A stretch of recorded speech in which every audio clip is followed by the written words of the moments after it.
Glenn Rudd was an important figure in Auburn's history. However, not well known was a black landowner and a descendant of the first settlers of the Auburn area. He completed 4 years of schooling, was a helper on his father's farm, and likely grew up in a family of sharecroppers. During this time, sharecroppers like the Rudds rented land and farm equipment from a landowner. They were often required to give at least half of their harvest back to this person.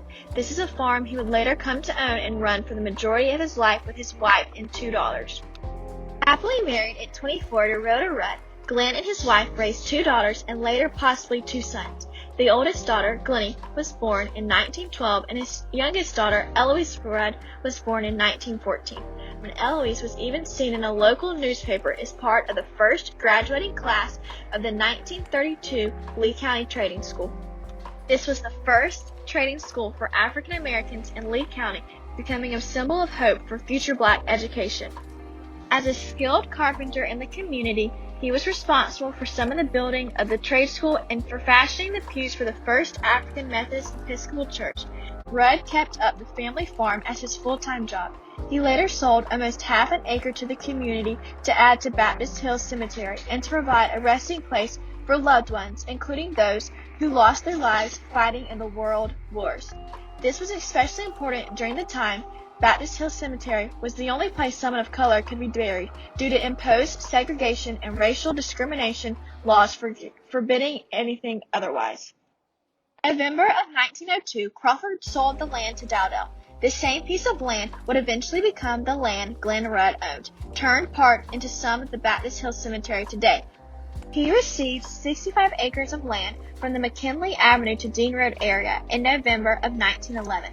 The neighborhood just north of where the Baptist Hill Cemetery is located today.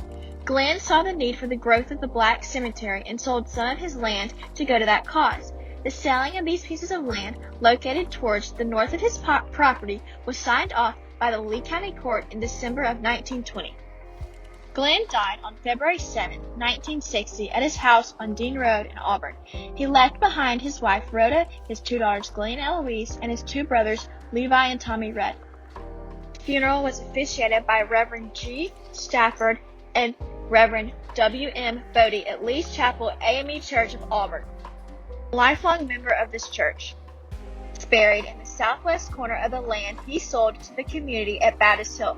His grave lays on the edge of the cemetery facing away from Dean Road. From the 3 separate years of ad purchased by his family for the local paper, it is obvious he was missed greatly by his wife and children. Glenn Rudd, an African-American man in the 1930s owning land, especially owning land in the Deep South, it was astonishing. At this period in history, racial discrimination and segregation was at its peak, making Rudd's contributions even more worthy of recognition. Over his life, Rudd did a lot for the African-American community. He helped provide land for lost loved ones in the African-American community. He helped build the first trading school for African-Americans in Lee County and fashioned the pews at the first African Methodist Episcopal Church in Lee County.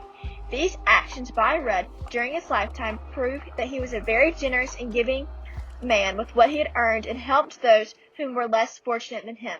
The land he provided for the cemetery allowed those who came before us to be honored, remembered, and visited by their loving family members. Rudd is a perfect example of the ability to overcome the false narrative that African Americans were dependent on others to change their situation, disproving the passive belief in the need for a white hero.